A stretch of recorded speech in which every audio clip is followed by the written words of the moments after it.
How to Stay Invisible, Chapter 5. On Thanksgiving Day, Raymond spent the early hours of the morning gathering kindling and larger branches to build another fire. He made a pile against the fallen tree. Rosie dragged a few sticks too, helping out. "That's right, girl. Put them there, right outside the hollow." The hollow? He liked the way that sounded. Rosie chased squirrels up trees and jumped around, making Raymond laugh.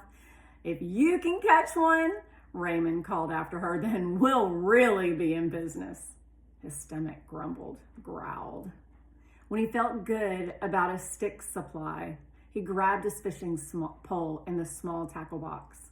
He and Rosie followed the creek to the river to see if they could catch some fish. Raymond picked a spot elevated from the water by a sandbank and large rocks where the river was wide and the sun was shining. There was a man fishing on the opposite bank. Raymond couldn't make out his features, but he could see that he was older. His gray hair shone in the sun. The man tipped his hat, and Raymond gave a nervous wave. "There's nothing unusual about fishing in the river on a holiday," Raymond said to himself as he tied a lure and prepared his rod. After an hour or two of fishing across from the man, Raymond looked up and he was gone. Raymond caught one small brim and resisted the urge to take a bite out of it right there by the river. By now, his stomach was writhing with hunger, feeling pretty pleased with himself and with his catch, and unable to wait any longer. He made his way back to camp, fish in tow.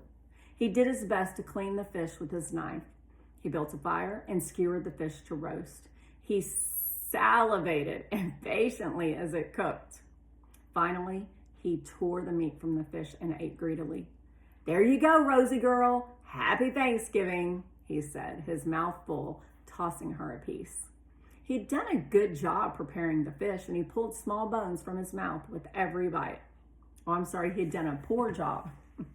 That sentence didn't make sense. Good job, but then he had to pull bones from his mouth. He would definitely need practice filleting fish. Rosie didn't seem to mind, though. After dinner, his stomach still growling, he brushed his teeth, relishing the crisp, clean taste of toothpaste. He stretched out in the hollow. He tried not to think of his parents or wonder what their Thanksgiving had looked like without him.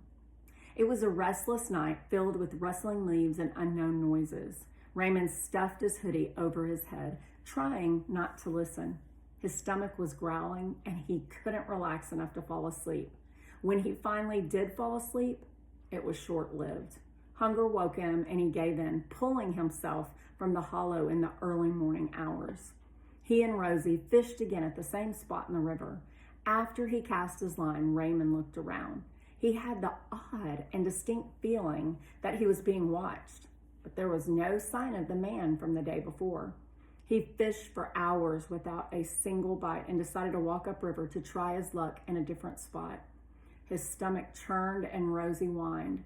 The brim from the night before was long gone. He found a clear spot and sat down on the edge of the river to cast his line. He was too tired and hungry to even stand. By mid-afternoon, Raymond felt the familiar lump in the back of his throat. He blinked against the sun, trying not to cry. "I can do this," he thought. Rosie barked, and Raymond looked over. She was pawing at something caught under an embankment. Raymond saw a familiar silver shine. He pulled in his line and went to Rosie. He lay on his stomach and reached his arms under the embankment, pulling out a dead bass. He inspected the fish. It was large, but didn't appear to be bloated. It still felt firm, not mushy. He couldn't see any puncture wounds or bite marks. He smelled it. Smelled like fish, but not in a bad way. "What do you think?" he asked Rosie. "Should we risk it?" His stomach groaned in response. He carried the fish back to the hollow and cleaned it as quickly as possible. It had been almost 24 hours since he had last eaten, and he was fighting the fatigue of his muscles. He built a fire and roasted the fish. When he could wait no longer, he pulled the fish from the flames and ate greedily. He offered the fish to Rosie, but she didn't eat. Raymond shrugged, and ate his fill. He brushed his teeth by the fire. Too tired to walk to the stream, he zipped up his coat, crawled into the hollow and fell asleep. A few hours later, Raymond woke up in a sweat, feeling too hot for the cold night. He was shivering and his stomach was gripped with pain. He immediately thought of the dead bass and pinched his eyes closed again. He should have known better. He had known better, but he had eaten it anyway, and now he was going to pay for his mistake. He pulled himself out of the hollow and removed his coat, letting it fall to the ground. The cold air rushed across his sweat-coated chest, and in an instant he felt better, and then immediately worse. He doubled over in pain, clutching his stomach. He ran alongside the hollow, leaned against its great trunk, and was sick in the leaves. He slumped to the ground and curled up. He stayed there in the leaves, emptying the contents of his stomach for what seemed like hours.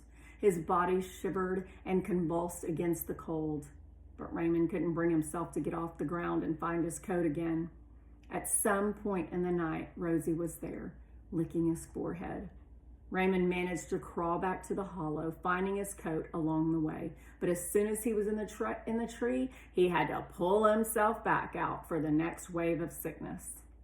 This lasted well into the night, and by Saturday morning, he could barely move. He lay on the ground, stomach completely empty, body completely depleted, staring up into the dappled light of the trees above. He felt a wave of nausea, closed his eyes, and begged for sleep. When he woke up again, he knew the sickness was over. He could feel the difference in his body.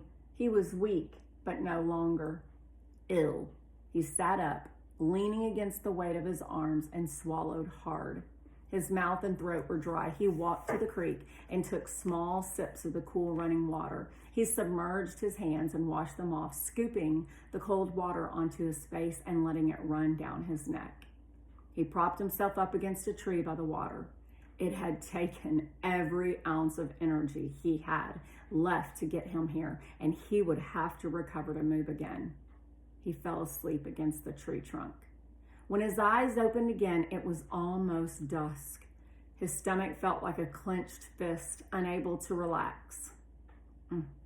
Spasming against emptiness. All he could think of was his hunger, yet his body protested the thought of eating. What could he eat? Bark? Leaves? Then, thinking of the dumpster full of discarded food, he made up his mind to walk back to the school. He moved slowly, and it took him close to an hour to get there. He had to stop to prop himself against a tree every few feet. Rosie walked patiently beside him, staying close. Finally, Raymond watched the school from the tree line. It was late now on a Saturday evening, and the school was deserted. Raymond waited nervously. When he felt confident that nobody was around, he crept to the dumpster and peered inside. It was full and smelled terrible. Raymond heaved, but nothing came out. He took a few deep breaths and pulled a trash bag from the top of the pile. He rifled through its contents, trying to breathe through his mouth.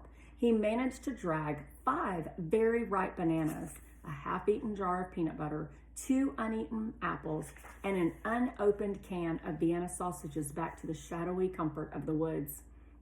He sat in the leaves and slowly ate a banana. At first it was difficult, but each bite gave him new strength. He made his way back to camp, straining to see in the moonlight. He and Rosie sat in the hollow and had a small, quiet feast. With the belly still recovering, but much more relaxed, Raymond fell asleep.